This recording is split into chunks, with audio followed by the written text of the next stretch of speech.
우리는 현재 혁명 직전의 단계에 서 있다. 아인슈타인의 상대성 이론만큼 놀랍고도 심오한 혁명이 다가와 있는 것이다. 과학의 최전선에서는 우주의 작용 원리와 우리 자신의 정의에 대해 우리가 옳다고 믿고 있는 모든 지식에 도전하는 새로운 개념들이 나오고 있다. 인간은 단순히 살과 뼈가 합쳐진 것 이상의 특별한 존재라는 종교가 항상 주장해온 사실을 증명해주는 발견들이 일어나고 있다. 그리고 근본적으로는 이 새로운 과학은 수백 년 동안 과학자들을 괴롭혀온 질문들의 답을 제시한다. 가장 심오한 차원에서 이것은 기적에 관한 과학이다.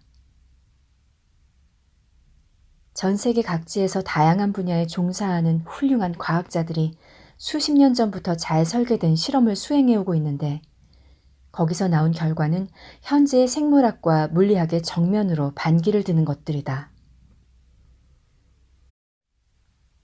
이들 연구는 우리의 몸과 나머지 우주를 지배하는 핵심적인 조직력에 대해 풍부한 정보를 제공해준다. 그들이 발견한 것은 실로 놀라운 것이다. 가장 기본적인 차원에서 우리는 단순한 화학 반응이 아니라 에너지를 띤 전하이다. 인간과 모든 생물은 세상의 다른 모든 것과 연결되어 있는 에너지 장 속에 뭉쳐있는 에너지 덩어리이다. 맥동하는 에너지장은 우리의 존재와 의식의 중심 엔진이자 우리 존재의 알파요 오메가다. 우리의 몸과 우주의 관계에는 나와 내가 아닌 것의 구별이 없고 모든 것의 근본을 이루고 있는 하나의 에너지장만이 존재한다. 우리 마음의 가장 높은 기능, 곧 신체의 성장을 인도하는 정보의 원천도 이 장에서 비롯된다. 그것은 우리의 뇌이고 마음이며 기억이다. 그것은 진실로 모든 시대를 망라하는 세상의 청사진이라고 말할 수 있다. 우리가 건강할지 아플지를 최종적으로 결정하는 힘과 치유를 위해 개발해야 하는 힘도 병균이나 유전자가 아니라 에너지장이다. 우리는 세계와 불가분의 관계로 결합돼 있으며 유일한 근본 진리는 우리와 세상과의 관계이다. 아인슈타인은 장은 유일한 실체이다라고 이것을 간결하게 표현했다. 지금까지 생물학과 물리학은 근대 물리학의 아버지인 아이작 뉴턴이 주장한 견해의 시녀 역할을 해왔다. 우주와 그 속에서의 우리의 위치에 관해 우리가 믿고 있는 모든 것은 17세기에 나온 개념에 바탕하고 있지만 지금도 여전히 현대 과학의 중추를 이루고 있다. 그 이론들은 우주의 모든 요소들은 각자 서로 분리되어 있고 완전히 독립적인 실체로 나눌 수 있다는 개념에 바탕하고 있다. 이 이론들은 본질적으로 분리성에 바탕한 세계관을 만들어냈다.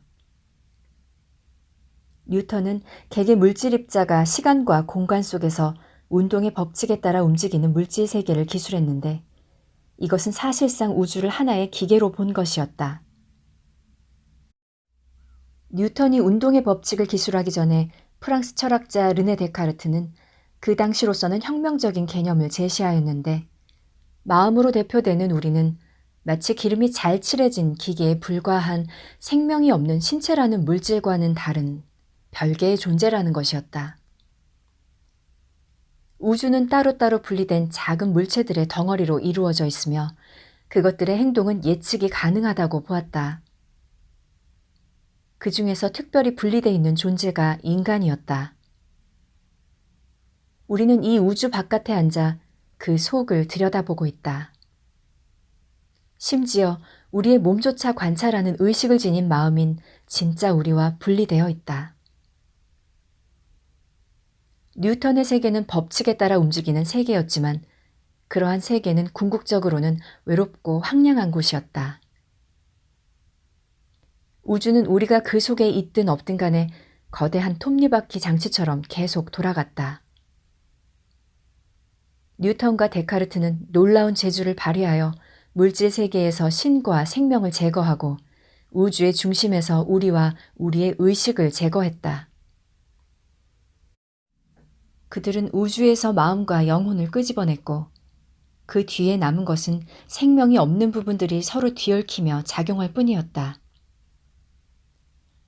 무엇보다도 다나 조하르가 양자 자아에서 지적한 것처럼 뉴턴의 비전은 우리를 우주의 구조에서 떼어냈다. 찰스 다윈의 연구는 우리의 자아상을 더욱 황량한 것으로 만들었다.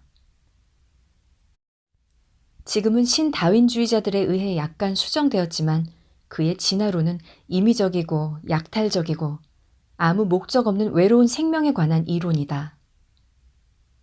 최고가 못되면 살아남을 수 없다.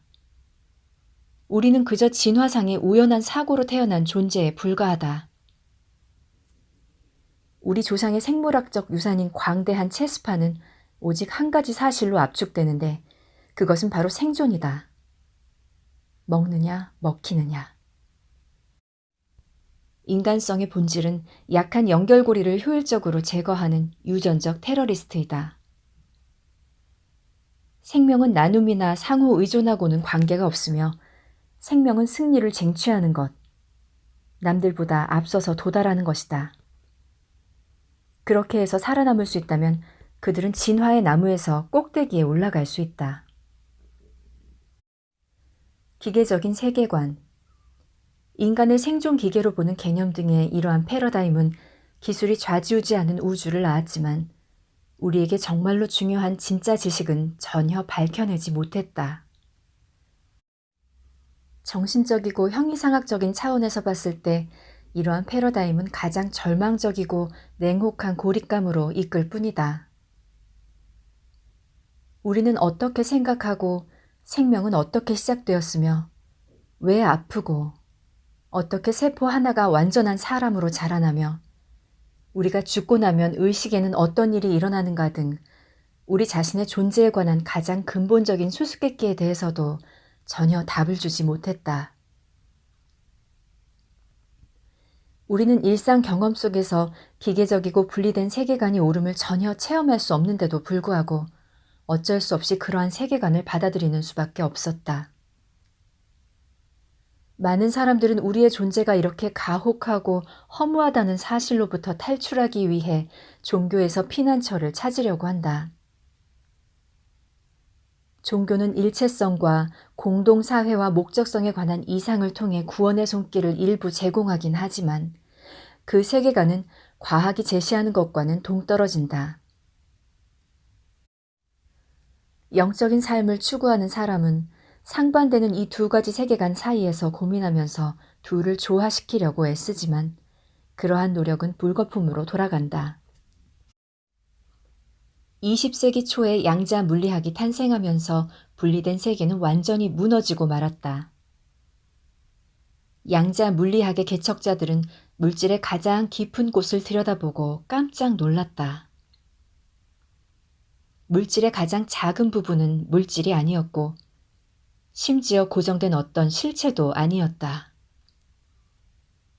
그것은 때로는 이것이었다가 때로는 그것과는 다른 어떤 것이 되었다. 더욱 기이한 것은 그것들은 흔히 가능한 모든 것이 동시에 모여있는 형태로 존재했다. 무엇보다 중요한 사실은 이 아원자 입자들은 별도로 분리된 상태로는 아무런 의미가 없고 무엇이든지 다른 어떠한 것과 관계를 맺을 때에만 의미를 지닌다는 것이었다. 가장 근본적인 차원에서 물질은 독립적인 작은 단위로 쪼갤 수 없으며 더 이상 그러한 단위로 쪼개는 것이 불가능하다. 그렇다면 우주는 역동적인 상호 연결의 망으로만 이해할 수 있다. 한번 연결된 것은 모든 시간과 공간을 통해 그러한 연결을 유지한다.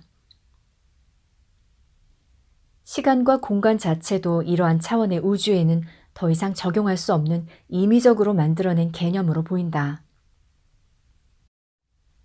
시간과 공간은 사실 우리가 알고 있는 그러한 형태로는 존재하지 않는다. 모든 것은 지금 이곳이 길게 뻗어 있는 하나의 풍경인 것처럼 보인다. 양자 물리학의 개척자들 에어빈 슈레딩거, 베르너 하이젠베르크, 닐스 보어, 볼프강 파울리는 자신이 밟은 형이상학적 영토가 어떤 곳인지 어렴풋이 눈치챘다. 만약 전자들이 모든 곳에서 동시에 연결돼 있다고 한다면 이것은 전체 우주의 본질에 관해 뭔가 심오한 의미를 시사한다. 그들은 자신들이 관찰하고 있는 기묘한 아원자 세계에 대해 더 심오한 진리를 파악하기 위해 고전 철학 문헌을 뒤적여 보았다. 파울리는 정신분석학과 원형과 중세 유대교의 신비주의인 카발라를 검토했고, 보어는 도와 중국 철학을, 슈레딩거는 힌두교 철학을, 하이젠베르크는 고대 그리스의 플라톤 학설을 검토했다. 그럼에도 불구하고 그들은 양자 물리학에 내포된 정신적 의미에 관한 일관성 있는 이론을 완전히 파악할 수는 없었다. 닐스 보어는 자신의 방문 앞에 연구 중, 철학자 출입 금지라는 글을 써붙였다고 한다. 양자론에는 그 밖에도 아직 끝나지 않은 부분이 있는데 그것은 아주 실용적인 성격을 띠고 있다. 보어와 동료 과학자들은 실험에서 약간의 성과밖에 거두지 못했다. 그들이 살아있지 않은 아원자 입자를 대상으로 수행한 실험은 양자 효과가 실험실에서 일어난다는 것을 보여주었다. 그 결과 과학자들은 이 기묘한 양자 세계는 죽은 물질 세계에서만 존재한다고 생각했다. 살아있는 물체는 여전히 뉴턴과 데카르트의 법칙에 따라 움직인다고 보았으며 그러한 견해는 모든 현대 의학과 생물학의 토대가 되었다. 심지어 생화학조차 뉴턴의 힘과 충돌 이론에 의존하고 있다. 그러면 우리는 어떤가? 갑자기 우리는 모든 물리과정의 중심적 존재로 부상했지만 이것을 완전히 깨달은 사람은 아무도 없었다. 양자론의 개척자들은 우리가 물질의 작용에 관여하는 것이 아주 중요한 영향을 미친다는 사실을 발견했다. 아원자 입자는 가능한 모든 상태에 놓여 있지만 우리가 관찰이나 측정을 통해 간섭을 하는 순간 마침내 어떤 실제 상태로 결정된다. 우리의 의식을 통한 우리의 관찰 행위는 아원자 입자의 유동 상태가 현실에서 어떤 것으로 고정되도록 하는 과정의 핵심적인 역할을 하지만 우리는 하이젠베르크나 슈레딩거 수식 어디에도 포함되어 있지 않다. 그들은 우리가 어떤 핵심 역할을 한다는 사실을 깨달았지만 우리를 수식 속에 어떻게 포함시켜야 하는지 알지 못했다. 과학에서 우리는 여전히 바깥에서 들여다보는 입장이다. 양자 물리학의 흩어진 가닥들을 서로 모아 일관성 있는 이론으로 만들려는 시도가 성공한 적은 없었고 양자 물리학은 폭탄 제조나 현대 전자공학에 필수적으로 사용되는 성공적인 기술 도구로 그 지위가 축소되었다. 철학적 의미는 사람들의 머리에서 잊혀졌고 남은 것은 실용적인 이용가치뿐이었다. 오늘날 대다수 물리학자들은 슈레딩거 방정식 같은 수학이 아주 잘 성립하기 때문에 양자 세계의 기묘한 성질을 액면 그대로 받아들이려고 하지만 거기서 파생되는 직관에 반하는 결론에는 고개를 가로젓는다. 어떻게 전자들이 동시에 모든 것과 연결될 수 있단 말인가? 어떻게 전자가 그 상태가 정확하게 결정되지 않은 채 머물러 있다가 관찰되거나 측정되는 순간에 그 상태가 결정된단 말인가? 일단 자세히 들여다보기 전까지는 환영에 불과하다면 이 세상에 분명히 실제하는 존재가 있을까? 그들이 제시한 답은 아주 작은 것에 대해 성립하는 진리가 있고 훨씬 큰 것에 대해 성립하는 진리가 따로 있으며 살아있는 대상에 대해 성립하는 진리가 따로 있고 살아있지 않은 대상에 대해 성립하는 진리가 또 따로 있다는 것이었다. 그리고 서로 모순되어 보이는 이러한 진리들은 뉴턴의 기본 공리처럼 받아들여야 한다고 주장했다. 그저 세계의 법칙이 그러한 것이기 때문에 그대로 받아들여야 한다는 것이었다. 수학이 유효하게 성립하기만 한다면 그것으로 그만이라는 것이다. 일부 과학자들은 양자물리학이 제시하는 이러한 그림에 만족하지 못했다. 그들은 많은 질문들에 대해 더 나은 답을 원했다. 그들은 양자물리학의 개척자들이 손을 뗀 곳에서부터 시작했고 더 깊이 파고 들어갔다. 어떤 사람들은 양자물리학 계산에서 항상 상쇄되어 없애곤 하던 일부 방정식에 대해 다시 생각해 보았다. 이 방정식들은 물질들 사이의 공간에서 진동하고 있는 가상 입자쌍들의 바다인 영점장을 나타내는 것이었다. 물질의 가장 기본적인 본질에 관한 개념에 영점장을 포함시킨다면 우주의 근본 바탕은 넘실대는 에너지의 바다, 즉 하나의 광대한 양자장이라는 사실을 그들은 깨달았다. 만약 이것이 사실이라면 모든 것은 다른 모든 것과 보이지 않는 거미줄망을 이루며 서로 연결돼 있을 것이다. 그들은 또 우리가 똑같은 기본 물질로 이루어져 있다는 사실을 발견했다. 가장 기본적인 차원에서 보면 인간을 포함해 생물은 이 무한한 에너지 바다와 정보를 끊임없이 교환하고 있는 양자 에너지 덩어리이다. 생물체는 약한 복사를 방출하는데 이것이야말로 생명 과정에서 가장 중요한 측면이다. 세포 간 커뮤니케이션에서부터 방대한 DNA 제어 신호에 이르기까지 생명 활동의 모든 측면에 관한 정보가 양자 차원의 정보 교환을 통해 전달된다. 물질의 법칙에서 벗어나 있는 것으로 생각되는 우리의 마음조차 양자 과정을 따르며 작용한다. 사고와 감정은 뇌와 신체를 통해 동시에 흘러가는 양자 정보와 관계가 있다. 인간의 지각은 뇌의 아원자 입자들과 양자 에너지 바다 사이의 상호작용 때문에 일어난다. 우리는 문자 그대로 세계와 공명하고 있다. 그들이 발견한 사실은 기존의 상식에서 벗어나는 이단이었다. 그들은 생물학과 물리학의 가장 기본적인 법칙들에 도전장을 던진 셈이다. 그들이 밝혀낸 것은 세포 간 커뮤니케이션에서부터 전체 세계의 지각에 이르기까지 우리 세계에서 일어나는 모든 정보의 처리와 교환을 설명해주는 열쇠였다. 그들은 인간의 형태학과 살아있는 의식에 관한 생물학의 가장 심오한 질문들에 답을 내놓았다.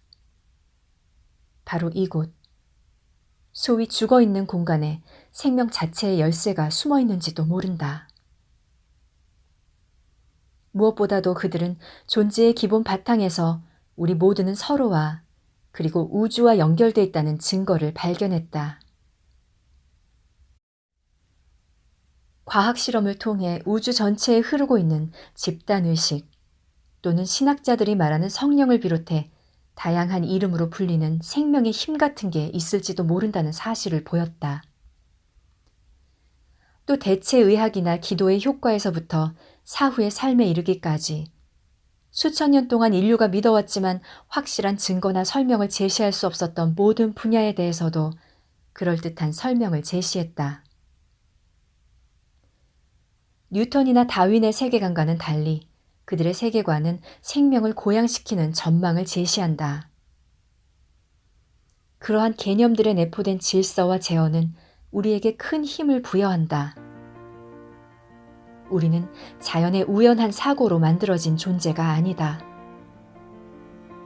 우주와 그 속에서의 우리의 위치에는 목적과 일체성이 있고 우리는 우주에서 중요한 역할을 담당하고 있다. 우리의 행동과 생각이 정말 중요하다. 인간은 더 이상 서로 분리돼 있지 않다. 더 이상 나와 타자의 구별도 없다. 우리는 더 이상 밖에서 안을 들여다보면서 우주의 주변에 머물러 있는 존재가 아니다. 우리는 자신의 적절한 위치로, 세계의 중심으로 돌아가야 한다.